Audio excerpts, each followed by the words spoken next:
Shalom, selamat pagi Bapak Ibu, saudara-saudaraku dan keluargaku yang diberkati Tuhan Yesus Kristus. Firman Tuhan pagi ini saya ambil dari kitab Mazmur 118 ayatnya yang ke-16. Demikian firman Tuhan. Tangan kanan Tuhan berkuasa meninggikan. Tangan kanan Tuhan melakukan keperkasaan. Bapak Ibu saudara-saudaraku, firman Tuhan pagi ini saya beri judul Tuhan berkuasa dan berdaulat penuh. Bapak Ibu keluargaku, ketahuilah bahwa Tuhan yang kita sembah di dalam Yesus Kristus adalah Allah yang berkuasa dan berdaulat penuh. Apapun yang Tuhan kehendaki pasti terjadi.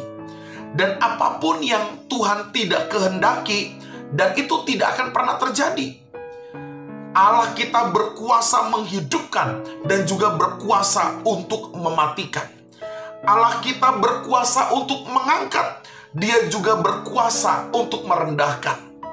Allah kita berkuasa untuk memulihkan segala sesuatu yang sudah hancur. Bahkan Dia berkuasa untuk menghabiskan segala sesuatu yang hebat dan luar biasa. Bapak Ibu, bersyukurlah dan berbanggalah kita punya Allah di dalam Yesus Kristus adalah Allah yang berkuasa dan berdaulat penuh. Kita memahami betul bahwa dalam kemahakuasaannya, dalam tangan kuasanya yang dahsyat, Dia bisa mengerjakan dengan mudah apapun yang kita rindukan. Dan Dia juga bisa membuat segala sesuatu yang kita harapkan yang tidak sesuai dengan kehendaknya, Dia bisa gagalkan. Karena itu ingat baik-baik, mari yakini, mari percayalah bahwa kita punya Tuhan yang berkuasa dan berdaulat penuh. Nah, pertanyaannya adalah, kalau memang Tuhan di dalam Yesus Kristus adalah Allah yang berkuasa dan berdaulat penuh, lalu bagaimana respon kita sebagai anak-anak Tuhan?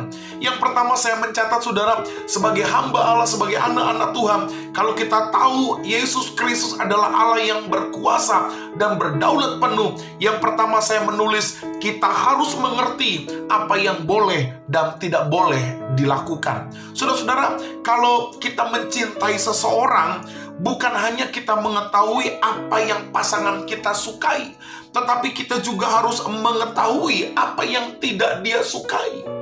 Bapak Ibu saudara-saudaraku, mencintai juga berarti tidak melakukan apa yang dia tidak sukai.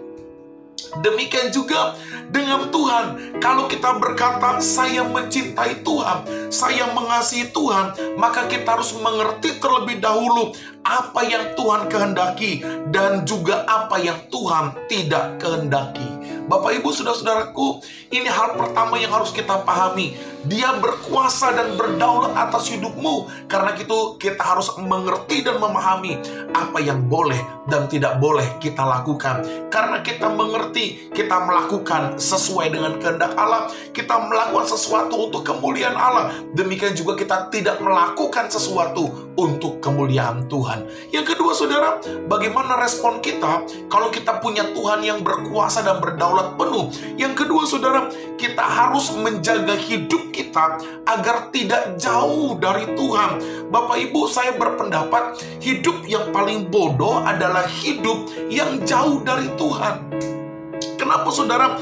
Kalau dekat dengan Tuhan kita akan mengalami kedahsyatan dan kemuliaan. Tetapi kalau kita jauh, kita akan mengalami kebinasaan, kegagalan, bahkan kehancuran. Saudara, kalau kita lihat momen Natal, Natal adalah peristiwa di mana Allah datang ke dunia untuk dekat dengan manusia dengan tujuan yang mulia menebus hidup kita. Kalau Allah saja mau dekat dengan kita, bagaimana kita hamba-hamba Tuhan, bagaimana kita anak-anak Tuhan? Maka kita harus pastikan hidup kita tidak boleh jauh dari Tuhan. Kalau kita tahu Dia berkuasa dan berdaulat, jangan pernah hidup kita jauh dari Tuhan. Yang ketiga saudara, bagaimana respon kita kalau kita punya Tuhan yang berkuasa dan berdaulat? Yang ketiga, jangan pernah mengeraskan hati ketika Tuhan menegur kita. Bapak Ibu saudara-saudaraku, Kalaupun kita salah, kita melanggar firman Allah, atau mungkin kita tidak setia, saya mau bilang, Tuhan kita tetap setia. Katakan amin. Ketika kita ditegur, diberitahukan kesalahan kita, lalu kita merendahkan diri di hadapan Tuhan, berbalik dan bertobat dari jalan-jalan yang jahat, maka saya mau katakan pagi ini Allah punya kesempatan yang baru untuk mengangkat dan memulihkan kehidupanmu. Karena itu saudara-saudara sekalian, lembutkan hatimu, bukalah hatimu ketika engkau ditegur oleh Tuhan melalui siapapun. Jangan keraskan hatimu. Mari sadari kita punya Allah yang berkuasa dan Dia berdaulat penuh atas kehidupanmu. Yang keempat, yang terakhir saudara, bagaimana respon kita terhadap Tuhan yang berkuasa dan berdaulat. Yang keempat, kita harus mengerjakan yang terbaik bagi Tuhan. Katakan amin. Saudara, saya punya keyakinan Allah yang saya sembah, Yesus Kristus, selalu memberi yang terbaik buat saya.